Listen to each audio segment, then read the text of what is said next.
Hello, everybody. Welcome back to Political Excess. While the results are still coming in for the midterms, some of the races are still counting and finalizing.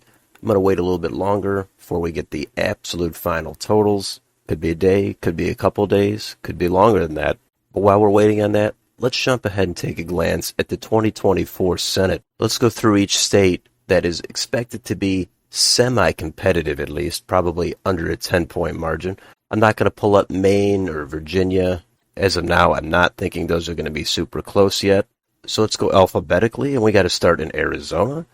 This is going to be an interesting race because Senator Sinema there, she's probably going to get some primary challengers there due to her perceived moderate stances. There's even some hypothetical polling here, and when the primary actually comes around, these numbers could have no resemblance on what actually happens. But as of right now, Sinema is definitely losing this primary if she did face these challengers. Republicans want to pick this seat up. Only Doug Ducey is listed as a potential candidate here on Wikipedia.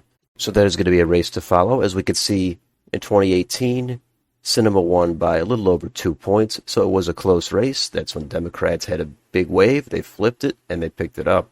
Next state is going to be Florida. Now, there's actually no article for the upcoming election yet, but we can jump back here to 2018. And Rick Scott, he's probably going to run for re-election. He has said he is, but he could always change his mind. Republicans probably think they have some more breathing room now that in this last election the other day, Republicans dominated in the statewide races. And back in 2018, Rick Scott, he did win by under a quarter point.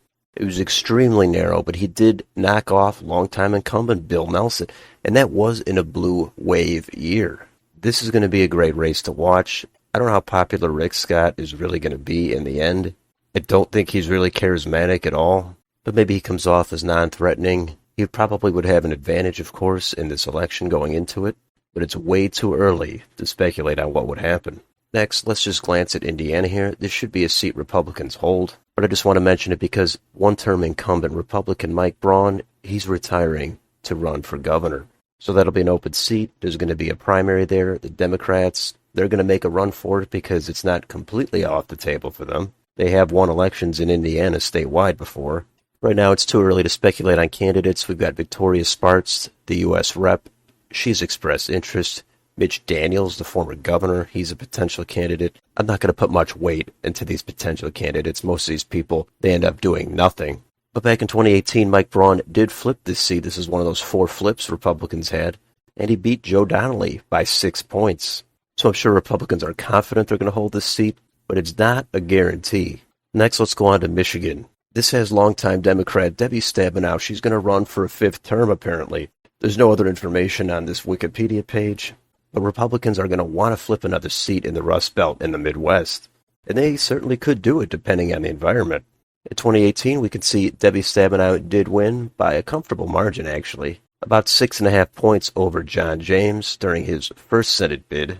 But that was a blue wave year. She was an incumbent. It's very hard to predict what's going to happen in 2 years from now. The next state is Montana. This is one of the main races everybody's going to be watching. The seat is currently held by Democrat Jon Tester, and most people think Montana is a fairly red state, and that's generally true, but Jon Tester, he's already won 3 terms for the U.S. Senate. They were narrow wins, so Republicans are really banking on flipping this seat. Way too early to speculate on the candidates. But back in 2018, again, that was the blue wave year, Jon Tester got 50.3% of the vote, and that is actually the highest share of the vote he's got in his 3 wins. There's definitely a possibility for the Democrats to lose this seat and Republicans to flip it. This is, I would say, their second best opportunity in the upcoming Senate elections. Next state is going to be Ohio. Incumbent Democrat Sherrod Brown, he is apparently running for re-election to a 4th term. He's been tough to beat. However, his previous Senate elections were mostly in favorable environments. Plus, Sherrod Brown has been able to hold on to his rugged, union-friendly type of persona. If you've ever heard him talk, you know he has the deep, gravelly voice. I think that does make him a little bit more appealing than some of these other candidates. But Republicans are definitely going to want to pick this seat up. There's already some potential candidates listed here.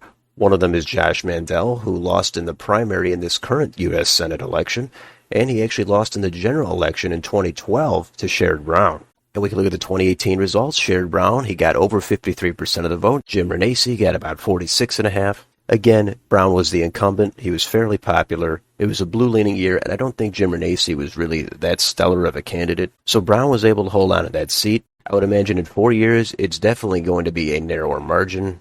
But this is a race Republicans should not think that they're just going to be able to put up anybody and flip this seat. I don't think they're going to be that nonchalant about it. But if they actually want to win this seat and knock out Brown, they have to take it super seriously. The next state is Texas. Ted Cruz has filed to run for re-election to a third term. This is a seat that could flip to the Democrats. Ted Cruz is despised by Democrats, even some Republicans. I can understand his personality being very off-putting. And for that reason alone, I think if Republicans want to make sure they hold this seat, Ted Cruz should not run for re-election. Sometimes even if you like somebody's substantive policies, you have to factor in the other things, such as personality, charisma, disposition. And if those things are going to cost you 3 or 4 points in a general election, that might be enough for you to lose this seat.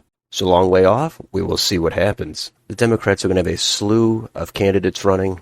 Maybe they'll coalesce around one nominee. But it's really only Texas and Florida where the Democrats have any kind of a reasonable chance to flip a seat in 2024. And we go back to 2018, we could see Ted Cruz, he did win that, but it was by under a 3-point margin. If there's any good news for Republicans, it's that this kind of a margin should have scared them straight. It's all going to depend on the national environment and who the candidates are. Next state is West Virginia. This should be the easiest flip for the Republicans. Incumbent Joe Manchin, the Democrat, he says he's running for re-election. He's been viewed as the most moderate senator, and he already has endorsements from these Republicans. But the Republicans, they're going to have a primary of their own, and that's going to be wide open. It's going to be a big battle. And I'll say this, if the Republicans don't blow it with some kind of nominee with a ton of baggage, they're very likely to flip this seat. Back in 2018, Joe Manchin, he won with a much reduced margin over his previous win. It was just over 3 points. I guess Patrick Morrisey was an all-right candidate, but for me, this was kind of the last grasp of a Democrat holding on to West Virginia, as this had really been a blue state for a long time, up until the last decade and a half. I don't think the trends of the state or the environment are going to favor Democrats like they did to this extent in 2018. And I also think Joe Manchin should probably retire. But if he does go again, unless it's a bad Republican nominee, Manchin is going to be the underdog in my opinion. And finally, the last state is Wisconsin. Incumbent Democrat Tammy Baldwin is likely to run again. There's no speculative Republican candidates at this point. Back in 2018, Baldwin did win by a wide margin of about 11 points. I think Baldwin is going to be tough to beat. Similar to how Ron Johnson, he is kind of hated by the other side, but he somehow is durable in a general election. The Democrats are going to start out favored in this race, but again, it all depends on the nominee and the national environment. So what is the conclusion here? Well, I'll put up this Politico article from last month. This will give you a little bit more perspective on some of these races, but the consensus is that the 2024 Senate map is favorable for the Republicans. And there are those 3 states, West Virginia, Montana, and Ohio, where the Republicans should be able to be highly competitive in and potentially flip. Those are states Donald Trump won twice, but they have a Democratic U.S. Senator. Democrats don't have a lot of territory they can expand to. It's only going to be Texas and Florida. Donald Trump still won both of those states twice, but the Republican senators there won narrowly in 2018. And then again, there's other states just outside of these top-tier ones, such as Arizona, maybe even Michigan. Those are going to be competitive as well. But depending on what happens this year, if Republicans are in the minority, they would be likely to get it back in 2024. But every seat is crucial. As I always say, there's bound to be some surprises, some things we can't predict. For example, Chuck Grassley, who just won re-election in Iowa, if he ends up dying in the Senate in the next 6 years, which is definitely a possibility, there would be a special election there, and then there would be a lot of focus on that race, and Republicans would be nervous about potentially losing it, depending on what's going on at the time. So anyway, that is a glance into the 2024 U.S. Senate elections. I'll leave it there for now. Let me know down below in the comments, what are your thoughts about any of the upcoming Senate races in 2 years from now? And if you enjoy this channel, please like, share, and subscribe. Thank you for watching. I'll see you next time.